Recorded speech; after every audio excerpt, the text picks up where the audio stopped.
Today we're diving deep into one of the most talked about episodes of Sex and the City's first season, Three's a Crowd.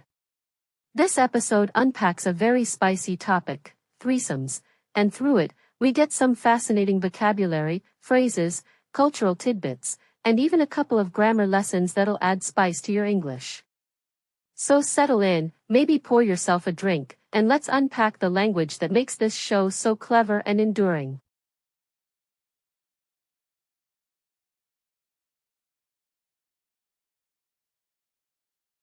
Alright, let's start with our first word, threesome. It's a term you hear quite a lot in pop culture these days, but at the time this episode aired, it was still a pretty taboo topic on mainstream television. A threesome is a sexual encounter involving three people. But what's interesting about how it's handled in this episode is that it's not just about the physical side of it, it's about the emotional politics. In the episode, Charlotte's boyfriend suggests they try a threesome, and it throws Charlotte into a moral dilemma. She questions whether she should do it to please him, whether it would ruin their relationship, or whether it would be an empowering experience. It's a brilliant example of how language can carry different social implications depending on context. Example: Charlotte was shocked when her boyfriend suggested a threesome. Next up is fantasy. Now, this is one of those beautiful words that can mean different things depending on the conversation you're having. A fantasy is essentially an imagined scenario, often about something you desire or find ideal. In this episode, the characters talk about sexual fantasies, things people imagine but don't always act upon. Carrie questions whether fantasies should stay in our heads or if it's healthy to explore them in real life. What's powerful here is the way language helps us navigate personal and cultural boundaries. This word isn't limited to sexual contexts either. You can fantasize about a career, a lifestyle, or an adventure you'd like to take. It's a word that invites imagination into everyday conversation. Example: Carrie pondered whether fantasies should remain unfulfilled. Word number 3 is intimacy. This is such an important word in both relationships and language learning because it captures the idea of closeness, either physical or emotional. In this episode, Miranda points out how emotional intimacy can be far more significant and complicated than physical encounters. The episode cleverly contrasts physical acts, like a threesome, with emotional vulnerability, like truly opening up to a partner. The word intimacy often gets reduced to physical affection, but it actually covers the full spectrum of connection between people. You can have intimate conversations, intimate friendships, and even intimate moments of self-reflection. It's a nuanced word that can soften or deepen whatever situation you're describing. Example: Miranda valued emotional intimacy over physical encounters. Fourth on our list is taboo. This is one of those words that comes loaded with cultural meaning. A taboo is a social or cultural prohibition, something that's forbidden or frowned upon. In the world of Sex and the City, talking about threesomes, casual sex, and open relationships was still somewhat taboo when this show first aired.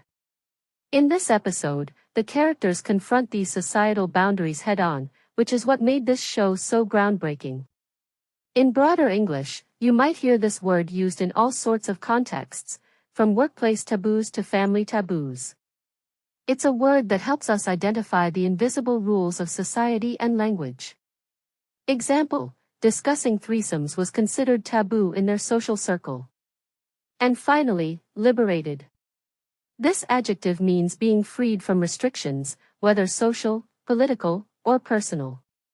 In the episode, Samantha is the embodiment of a liberated woman, unapologetically embracing her sexuality, desires, and independence. This word is often associated with feminist movements, civil rights, and personal empowerment.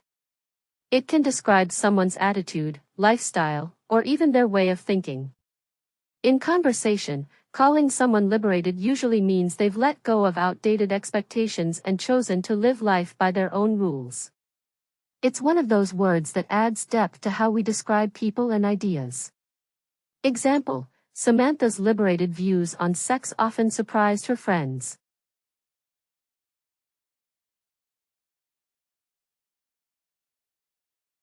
Moving on to phrases now, first up is push the envelope. This idiom means to go beyond accepted boundaries or to test limits. In this episode, Carrie does exactly that by writing about topics like threesomes, knowing it might ruffle some feathers. The phrase originally came from aviation, where the envelope referred to the limits of a plane's capabilities. To push the envelope was to test those limits. Today, it's used in creative industries, politics, or personal lives to describe anyone daring to challenge the status quo. Example, Carrie decided to push the envelope by writing about taboo topics. Next up, open up a can of worms. What a fantastic, visual phrase. It means to start something that could lead to many complicated problems. Charlotte's fear about agreeing to a threesome is that it might open up a can of worms, jealousy, insecurity, and the potential breakdown of trust.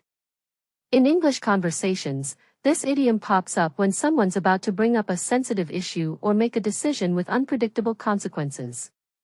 It's colorful, easy to remember, and instantly paints a picture.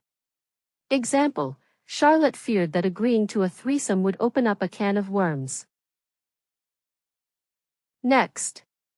Cross the line.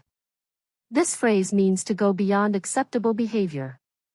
In this episode, Miranda makes a snarky comment at dinner that makes things awkward, which is a textbook example of crossing the line. In everyday English, it's used when someone's behavior becomes offensive, inappropriate, or harmful. It helps express disapproval without being overly harsh, making it a tactful way to set boundaries. Example, Miranda worried that her joke might cross the line. And finally, test the waters. To test the waters means to try something cautiously before fully committing. Samantha uses this strategy to gauge her friends' reactions to unconventional relationship ideas. In English, this phrase is often used when someone's unsure of a situation's outcome and wants to see how things go before taking a bigger step. It's a phrase you'll hear at work, in dating, and in social situations, anywhere uncertainty exists. Example, Samantha decided to test the waters by bringing up the idea of a threesome.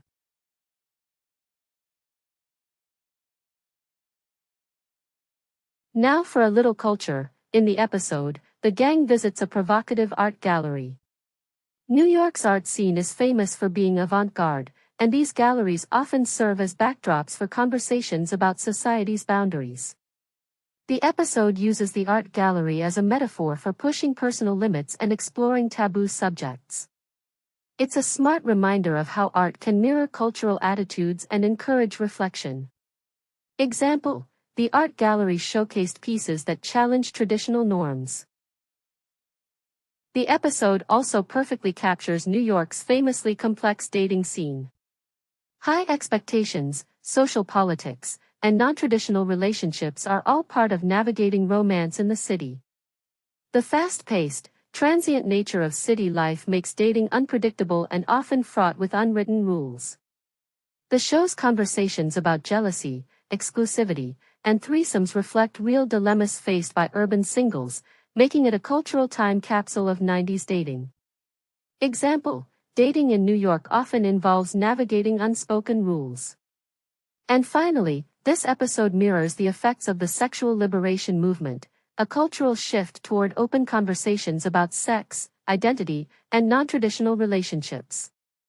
Sex and the City was one of the first mainstream shows to embrace and normalize these topics. Watching Samantha's unapologetic attitude or Charlotte's internal conflict offers a glimpse of how modern feminism and liberation movements influenced entertainment and relationships. Example, the episode mirrors the sexual liberation movement's impact on personal relationships.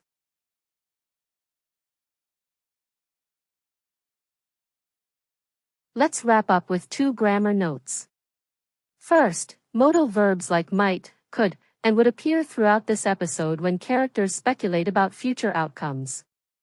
These modals help express possibility and uncertainty, essential tools for polite conversation and hypothetical scenarios. Example, Carrie might write about the threesome in her next column. And lastly, the second conditional, used for hypothetical situations.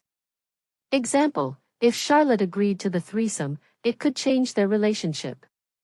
The structure is if plus past simple, would slash could plus base verb. It's handy for imagined scenarios, expressing dreams, fears, or risks, just like the ones in this episode.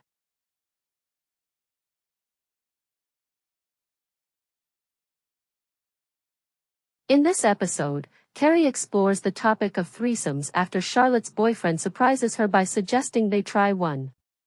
While Charlotte wrestles with the idea, wondering whether it could spice up their relationship or destroy it, Samantha shares her own liberated views on sexual fantasies and experiences. Meanwhile, Miranda deals with her insecurities about emotional intimacy versus casual encounters. The episode dives into the emotional complexities behind sexual fantasies, personal boundaries, and the expectations people place on themselves in relationships. Through candid conversations and witty humor, the women confront what it means to explore desire while staying true to themselves. Thank you so much for watching. I hope you enjoyed diving into the words, phrases, cultural moments, and grammar lessons from this episode of Sex and the City. If you found it helpful or entertaining, don't forget to like, subscribe, and share it with a friend who loves learning English through TV shows too. And hey, I'd love to hear your favorite word or scene from this episode in the comments. Until next time, keep watching, keep learning, and stay fabulous.